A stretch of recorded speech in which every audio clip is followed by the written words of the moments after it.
would soon discover that in the future, justice was not only blind, but had become rather retarded as well.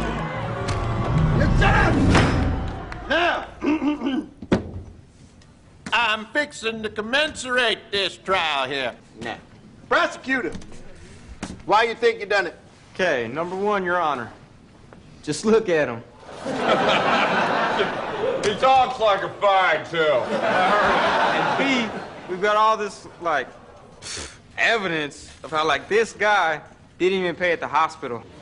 And I heard that he doesn't even have his tattoo. I know, and I'm all, you gotta be shitting me. But check this out, man. Judge should be like, guilty. Peace.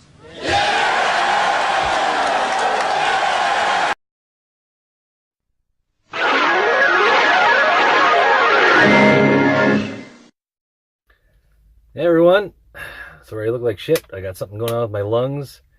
I'm taking a little time with a very quick break after spending an hour and a half getting my truck unstuck from ice. Couldn't move because there was ice at the dock.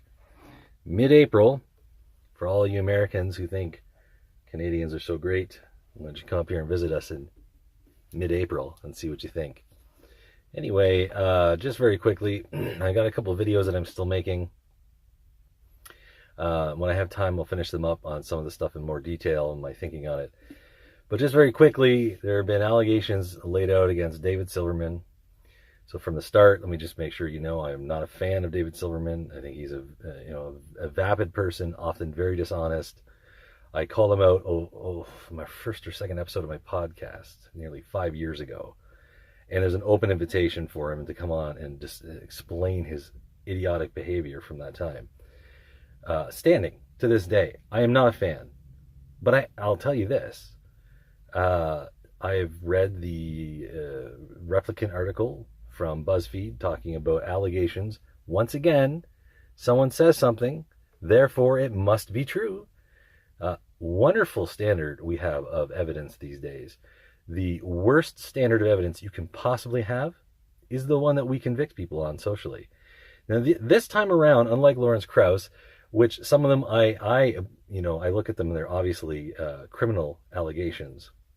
The allegations of criminal, well, both allegations of criminal wrongdoing. But in this case is without question. It describes violence and sexual aggression in ways that clearly should be reported to the police as crimes. And instead, we see this being dragged out through the media. In addition, if you'll take a look at the bold board of American Atheists, also completely useless for any kind of ethical or moral leadership, their standard was, well, after the first allegation went public, 2 more people jumped up and suddenly decided they were going to make allegations too. And they filed complaints. So surely these are 3 unrelated issues, even though the second 2 popped up expressly because they heard about the first one that popped up and told stories from a long time ago. So, this stuff might be true. I don't know. But because I don't know, because this is not going through a criminal system that I'm aware of, and the man's career is being destroyed, his reputation and probably his personal life are being attacked, I will stand by David Silverman, even though I don't like him. Because it's not about David Silverman, it's about every individual being afforded due process and an assumption of innocence. And I don't want to hear all of the left-wing talking points about this. Oh, well, it's not in the court system, so it's not due process, you moron. Look, either you've got standards for your society and you understand how your principles function, or your social contract, something you guys are very fond of talking about, your social contract breaks down. Right? We have to cede our right to defend ourselves to the authorities.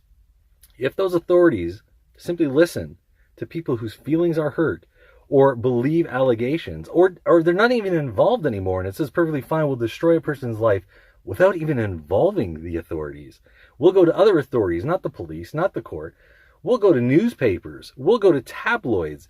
And then those people will help create a cycle of self-fulfilling evidence, like, oh, all these people are talking about it. Oh, look, all these people are talking about it. I know we wrote the article. Our other friends over here in the media, they reprinted the article with some slight changes, and now people are talking about it. Our article, so we're going to talk about it because everyone's talking about it. Give me a fucking break.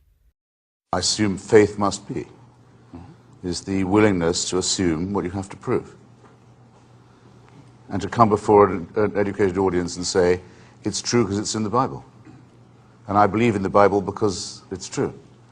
I used to hear when I was a kid, Jesus loves me, this I know, for the Bible tells me so.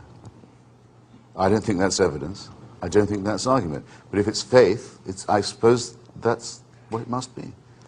But you just assumed and asserted what you were asked to prove. Sure, I have faith in the Bible. I can't have escaped your attention, can I, ladies and gentlemen?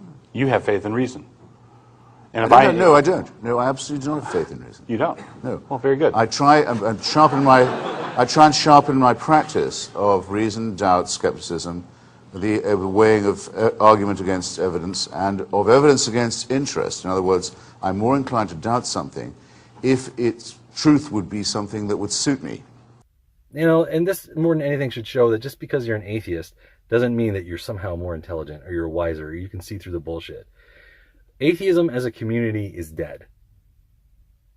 I know so many people who were involved, who really believed in it, who are contributing something of meaning, and have either been accused or have just had to leave because they've been stabbed in the back and they've watched people suffering in this community. It has become Marxist nonsense. And people like Richard Dawkins, people like Sam Harris, you know, I know there's no official capacity, but if they care about this community, they've got to come out against this stuff. They've got to call it out. They've got to have these fights. To some degree, they each have, but it's not enough.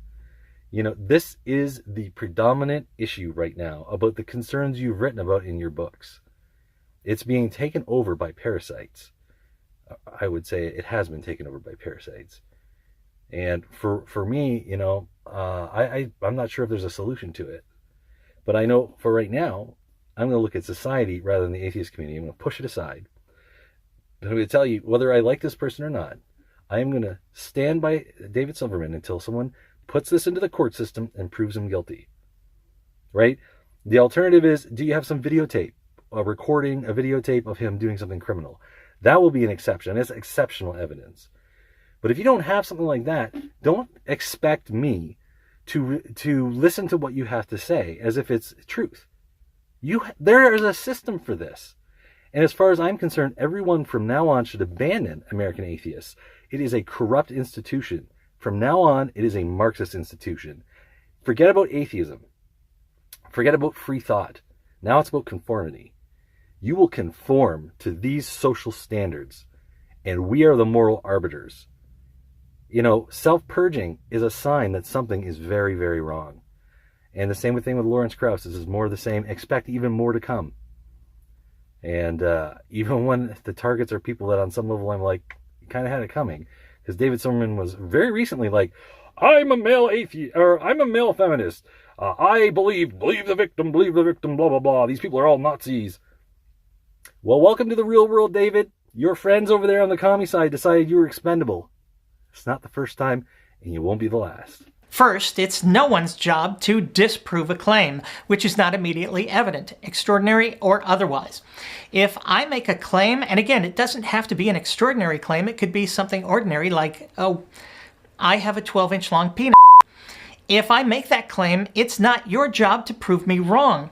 All you have to do is say prove it. And if I can't produce the evidence of my 12-inch long penis, you can dismiss the claim.